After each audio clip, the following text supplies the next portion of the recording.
The Holy Gospel according to Luke, the 8th chapter. Then Jesus and his disciples arrived at the country of the Gerasenes, which is opposite Galilee. As he stepped out on land, a man of the city who had demons met him. For a long time he had worn no clothes, and he did not live in a house, but in the tombs.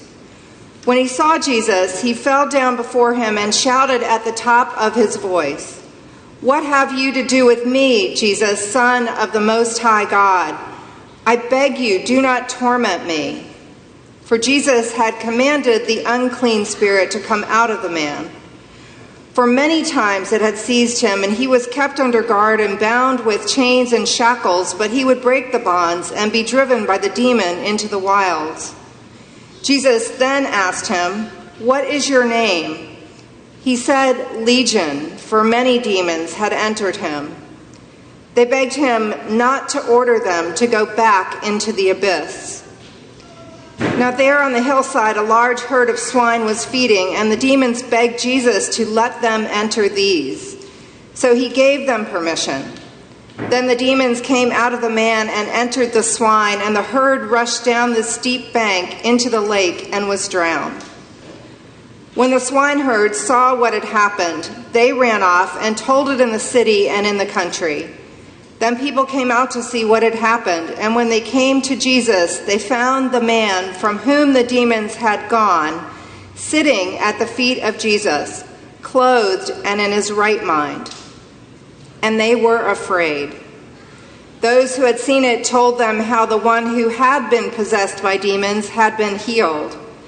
Then all the people of the surrounding country of the Gerasenes asked Jesus to leave them, for they were seized with great fear. So he got into the boat and returned. The man from whom the demons had gone begged that he might be with him, but Jesus sent him away, saying, "Return to your home and declare how much God has done for you."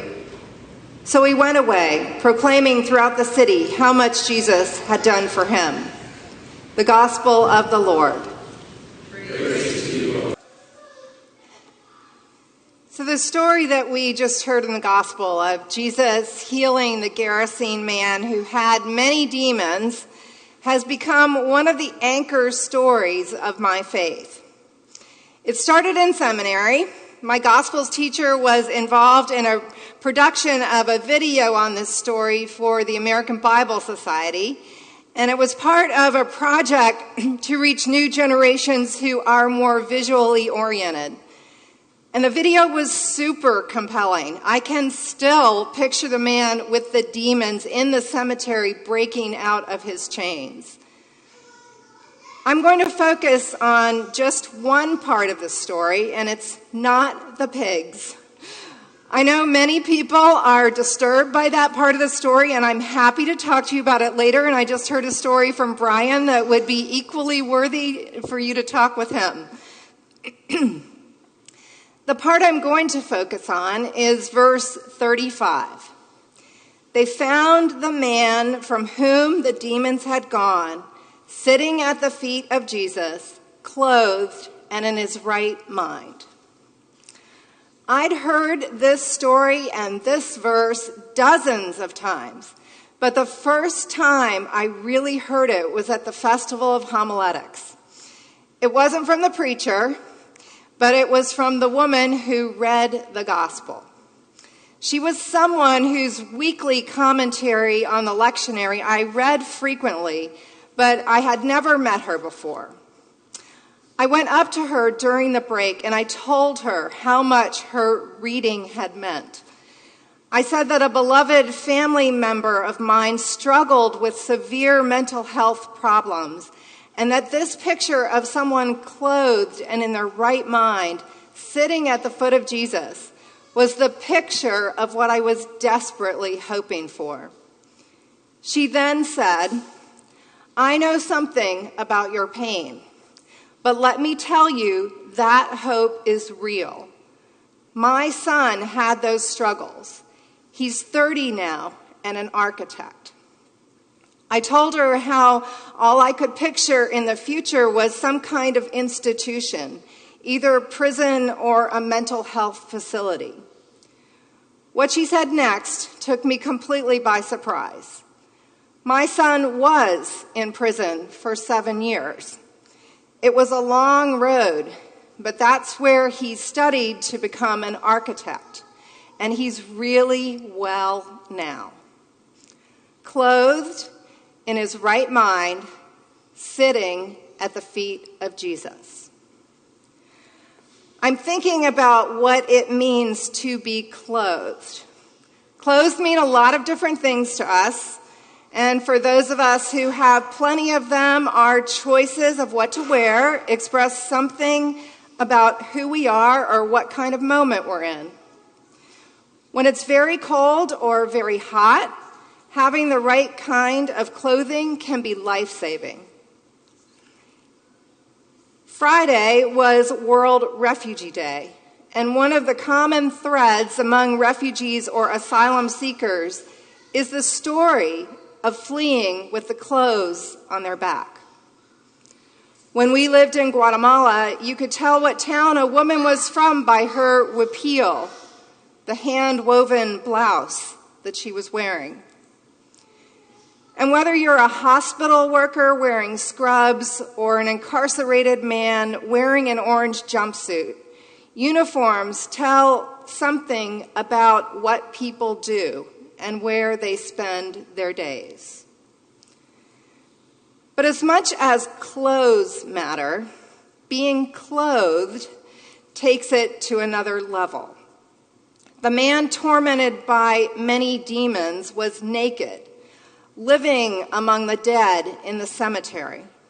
He's living like an animal, chained up outside. Being clothed seems like something that someone else does for you, or it's a basic state, being naked or being clothed. And I think it's fundamentally about dignity and being cared for. The story doesn't say explicitly who clothed the man, but since no one else was there, it seems pretty clear that Jesus did. The healing Jesus brings is more than getting rid of the demons. It's also restoring dignity to this man, the dignity of being clothed. Clothing people is something that God has been doing since the beginning.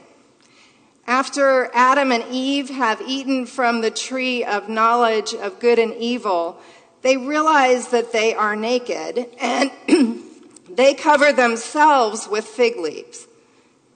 But before God sends them out of the garden, God makes more adequate clothes for Adam and Eve. God the tailor, God the seamstress, makes clothes of animal skins and clothed them. It's a profoundly gracious act. In the midst of correction, of judgment, God looks out for them. In the midst of their shame about what they have done, God covers them. God lets them know that God is still with them. The man was clothed and in his right mind. Another translation says he made sense. He's sane and self-controlled, not thrashing about wildly and breaking chains. The Greek word that describes this is closely related to being saved or rescued or being taken from danger to safety. The people of Jesus' time understood what Jesus did as overcoming the power of evil. But the evil was not just, or maybe even primarily, located in the man.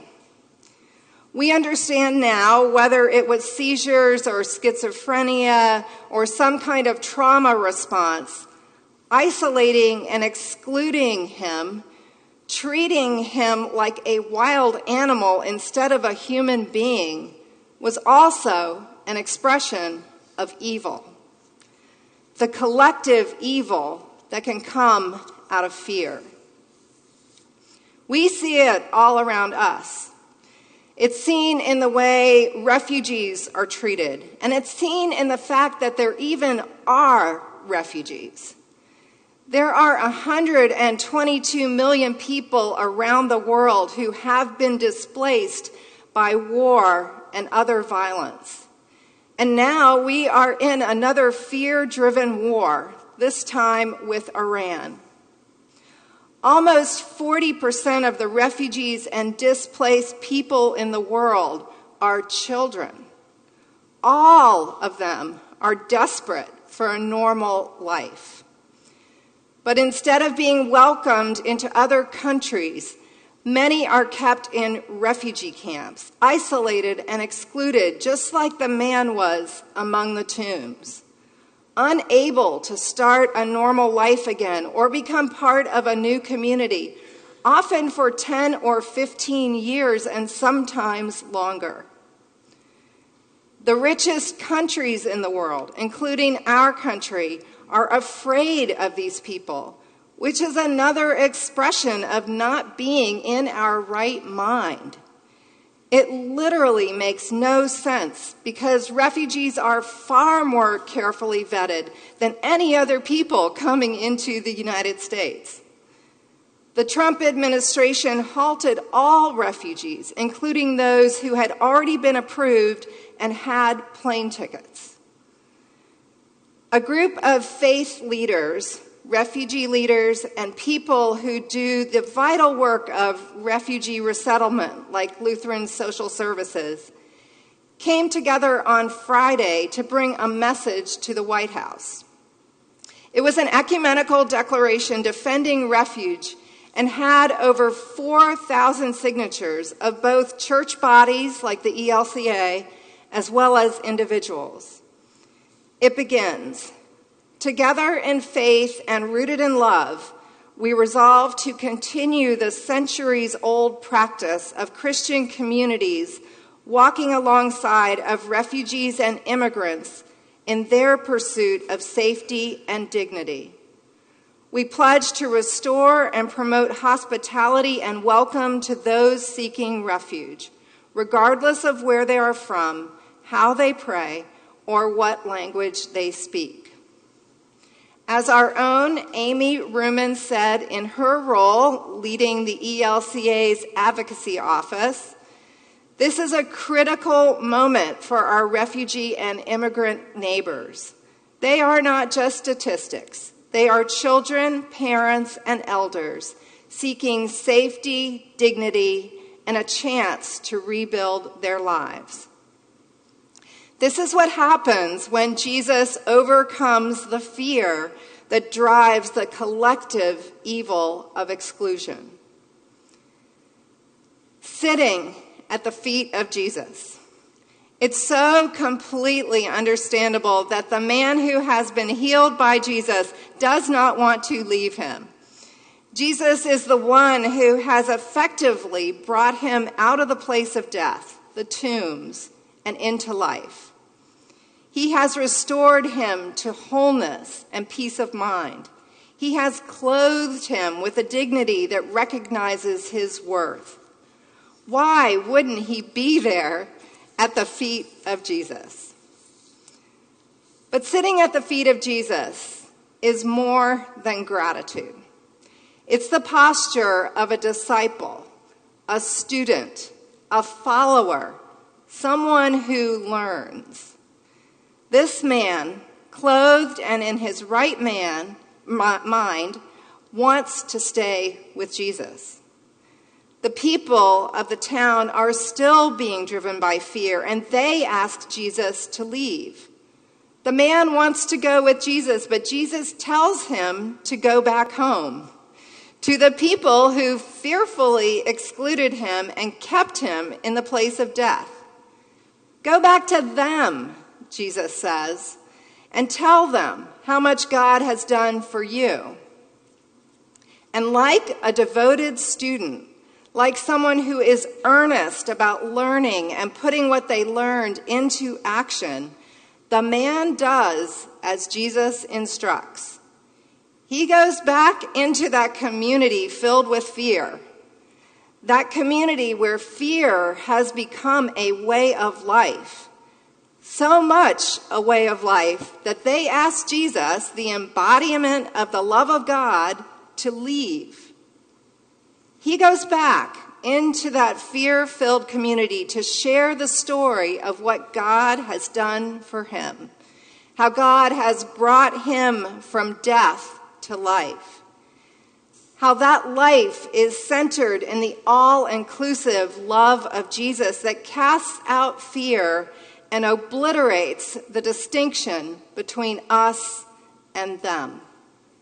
There is only us, sitting at the feet of Jesus. Thanks be to God. Amen.